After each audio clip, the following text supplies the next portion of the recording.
राधे राधे मित्रों, सनातन धर्म डायरीज में आपका स्वागत है। आज मैं आपको भगवत गीता के 5 मुख्य उद्देश्य बताने जा रही हूँ, जो जिंदगी आपकी बदल करके रख देंगे। हर कदम पे मिलेगी कामयाबी और जीवन में मिलेगी सफलता।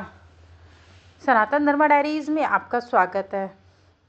श्रीमद् भगवत गीता में भगवान श्री कृष्ण के उद्देश्यों का वर्णन है। भगवान श्री कृष्ण ने अर्जुन के माध्यम से संसार को गीता का उद्देश्य दिया है, यानी कि भगवत गीता में भगवान कृष्ण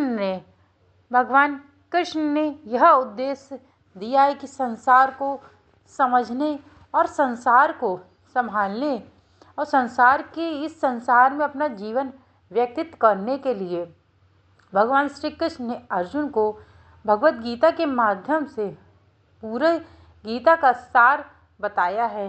कृष्ण ने अर्जुन को गीता का पाठ तब पढ़ाया जब उनके कदम महाभारत युद्ध की युद्ध भूमि में डगमगाने लगे थे, यानी कि जब अर्जुन यह दृश्य देख करके हैरान हो उठे, मैं किसके ऊपर बाण चलाऊं, मैं किसके ऊपर प्रहार करूं, यह सब तो मेरे अपने ही हैं और मैं भला अपनों के लिए इस रणभूमि में मैं अपनों के ऊपर कैसे प्रहार कर सकता हूँ।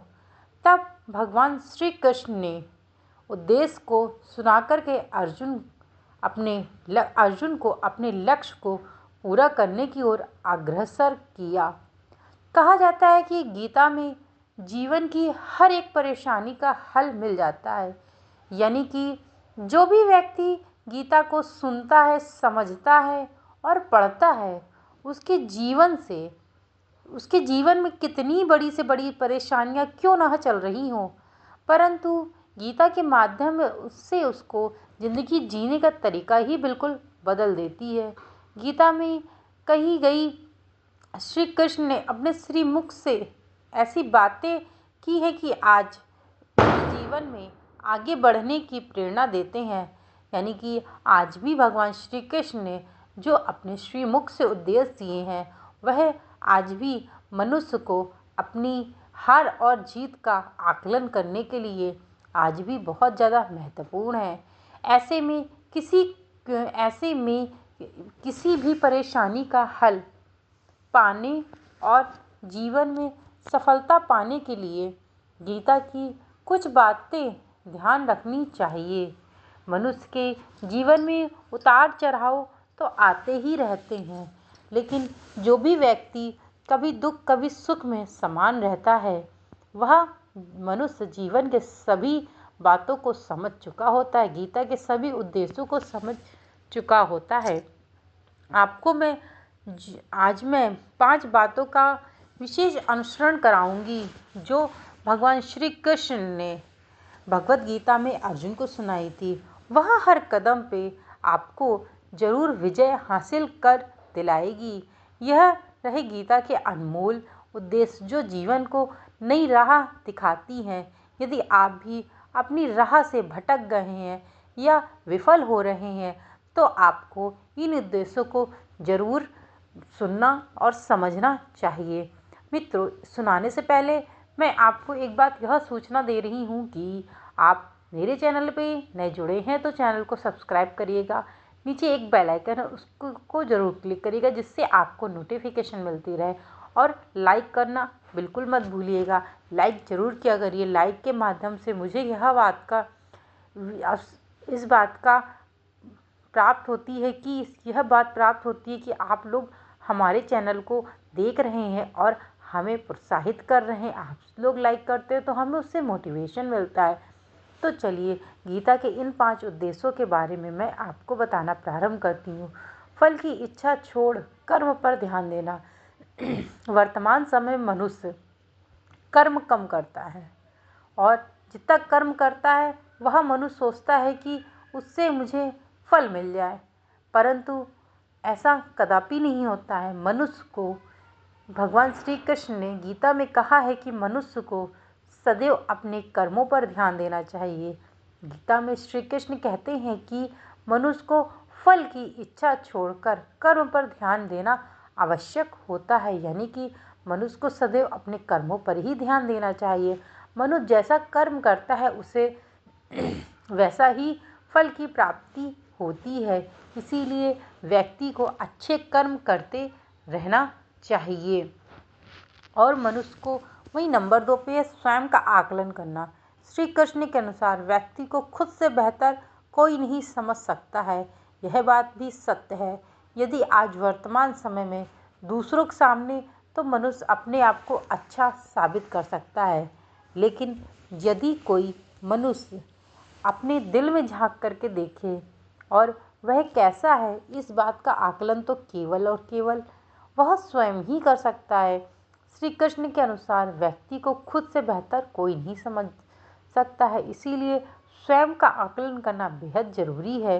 गीता में कहा है कि जो भी व्यक्ति अपने गुणों और कमियों को जान लेता है वह अपने व्यक्तित्व का निर्माण करके हर कदम में सफलता प्राप्त करता है। इस कारण से हर व्यक्ति को अपने अंदर जो भी अच्छाई और बुराइयां छिपी हैं उनको समझना चाहिए। वही नंबर 3 पे है मन पर नियंत्रण। हमारा मन बहुत विचलित होता है, परंतु भगवान श्री कृष्ण ने गीता में कहा है कि हमारा मन ही हमारे दुखों का कारण होता है।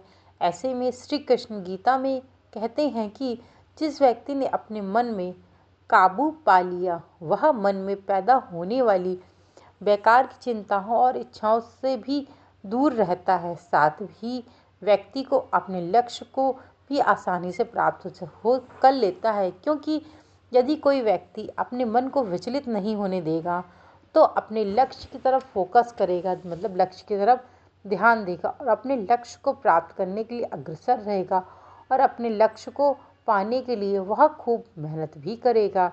वहीं क्रोध पर काबू रखना। हर एक व्यक्ति को अपने क्रोध पर बहुत काबू रखना चाहिए।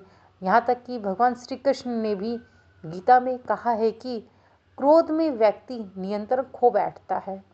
यानी कि जब कोई व्यक्ति क्रोध में होता है तो वह क्या बोल रहा है, क्या सुन रहा है और क्या कर रहा है, ये संपूर्ण नियंत्रण खो बैठता है और आवेश में आकर गलत कार्य कर देता है।